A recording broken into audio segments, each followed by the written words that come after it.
बिस्मिल्लाहिर्रहमानिर्रहीम, अस्सलाम वालेकुम। देसी खाने किचन में खुश आमदीद। आज मैं आप लोगों के साथ बहुत ही जबरदस्त कबाब की रेसिपी शेयर करूंगी। बहुत ही मजे की बनती है। आप जब इसको एक दफा घर में बनाएंगे ना, यकीन करें सब आपसे फरमाइश करके बार बार ये वाली रेसिपी बनवाएंगे। इतने टेस्टी और इतने मजे के ये लाजवाब तवा कबाब बन के तैयार होते हैं। अगर आप इस तरह से तवा कबाब बनाना चाहते हैं तो वीडियो को मुकम्मल वॉच करें ताकि आप भी इस तरह से तवा कबाब बना के तैयार कर सके। चलिए जी, तवा कबाब बनाने के लिए सबसे पहले हमने दही रेडी करनी है। तो यहाँ पर 1 कप मैंने दही लिया है। दही का पानी आपने निकाल लेना है। इसमें हस्बे जरूरत हम सुरख मिर्च शामिल करेंगे, 2 से 3 चुटकी हल्दी पाउडर, 3 से 4 चुटकी के करीब टेस्ट के हिसाब से हम डालेंगे इसमें नमक। तीनों चीजें शामिल करने के बाद अच्छे से हमने दही को मिक्स कर लेना है। मिक्स करने के बाद इसको हम एक साइड पे कर देंगे और नेक्स्ट स्टेप की तरफ चलेंगे। अच्छे से मिक्स कर लेना है आपने।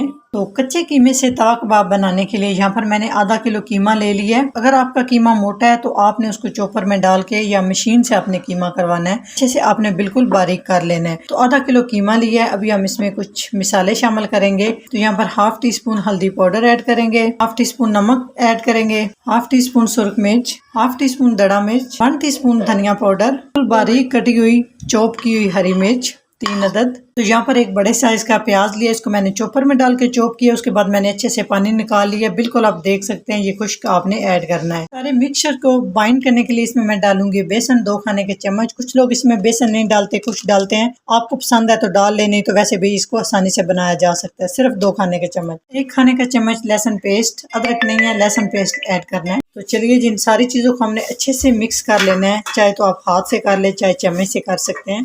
कबाब बनाने के लिए यहाँ पर मैंने तवा ले लिया। इसके ऊपर हम हस्बे ज़रूरत ऑयल डालेंगे। बहुत ज़्यादा ऑयल शामिल नहीं करना क्योंकि हम इसको डीप फ्राई नहीं कर रहे, नॉर्मल हम इसे फ्राई करेंगे। तो ऑयल को हमने हल्का सा गर्म कर लेना है। तो हमने अच्छे से मिक्स कर लिया है। अभी हम इसके कबाब साथ साथ ही बना के ना ऐड करते जाएंगे तवे के ऊपर, क्योंकि इस मिक्सर को मिक्स करके आपने छोड़ना नहीं है। नमक मिर्च डाला है तो ये पानी छोड़ जाएगा। तो हाथों को ऑयल के साथ अच्छे से ग्रीस कर लेना है। अब हम इस तरह से ना हाथों में लेके कबाब की शक्ल में इसको पहले हम इस तरह से घुमाएंगे, गोल करेंगे। उसके बाद हम इसके ना पतले पतले से कबाब बना के तैयार कर लेंगे। छोटे बड़े जिस साइज में अच्छे लगते हैं आप बना सकते। ये देखिए यहाँ पर मैंने ना इस तरह से बना लिए हैं। तो साथ साथ बनाते जाएंगे, साथ साथ हम इस तरह तवे पे रखते जाएंगे। इस तरह से ना शामिल करते जाएंगे। आंच आपने बिल्कुल लो रखनी है। तो जो हमने पहले वाला कबाब डाला है इसको हम इसकी साइड चेंज कर लेंगे आराम से। तो ये देखिए माशाल्लाह कितना ज़बरदस्त कलर है। इसको उलट पलट करते हुए ना सारे कबाब को हमने अच्छे से फ्राई कर लेना है। तो इस तरह से हम साइड चेंज करते जाएंगे। तो गोल्डन कलर आने तक हम दोनों साइड से पका लेंगे। तकरीबन इसको फ्राई करने में 10 से 12 मिनट लग सकते हैं क्योंकि कीमा कच्चा है। इसको हमने अच्छे से पकाना है।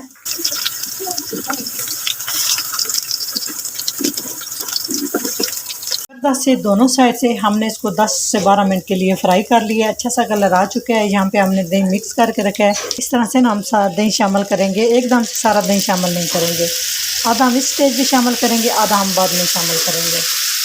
और इस दही के पानी को भी हमने अच्छे से खुश्क कर लेना है। चलो इस तरह से हम इसकी ना साइड चेंज करते जाएंगे और साइड चेंज करते हुए हमने इसको अच्छे से दही के पानी को ना खुश्क कर लेना है। तो बाकी का भी दही हम इस तरह से ना दूसरी साइड पे ऐड कर देंगे कबाब के ऊपर। इस तरह से दूसरी साइड से भी हम साइड चेंज करते जाएंगे और दही के पानी को हमने अच्छे से खुश्क कर लेना है।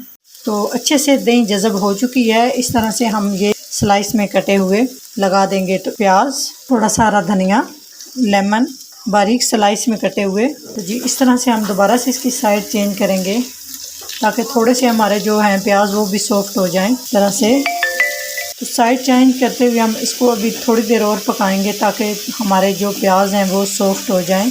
घर में दावत हो या हो पार्टी या अचानक से मेहमान आ जाए तो इससे बेहतरीन रेसिपी हो ही नहीं सकती। यकीन जाने आप जब ये कबाब आप बनाएंगे और इसको खाएंगे तो आपको लग रहा हो कि आप रेस्टोरेंट में बैठ के ये कबाब इंजॉय कर रहे हैं। इतने टेस्टी, इतने मज़े के, कुछ खास टिप्स एंड ट्रिक, कुछ खास मिसालों के साथ माशाल्लाह बहुत ही ज़बरदस्त और यमी से हमारे ये तवा कबाब बिल्कुल परफेक्ट तरीके से तैयार हो चुके हैं। तो यहाँ पे हम चूल्हा बंद करेंगे और नेक्स्ट स्टेप की तरफ चलेंगे। अगर मेरी ये रेसिपी अच्छी लगे तो लाइक एंड शेयर कीजिएगा। चैनल को सब्सक्राइब नहीं किया तो प्लीज़ चैनल को सब्सक्राइब करें और बेल आइकन लाजमी प्रेस करें। इससे मेरी घर नहीं आने वाली वीडियो आप सबसे पहले देख सकेंगे। तो इंशाल्लाह ताला एक नई रेसिपी के साथ हाज़िर होंगे। तब तक के लिए अल्लाह हाफिज़।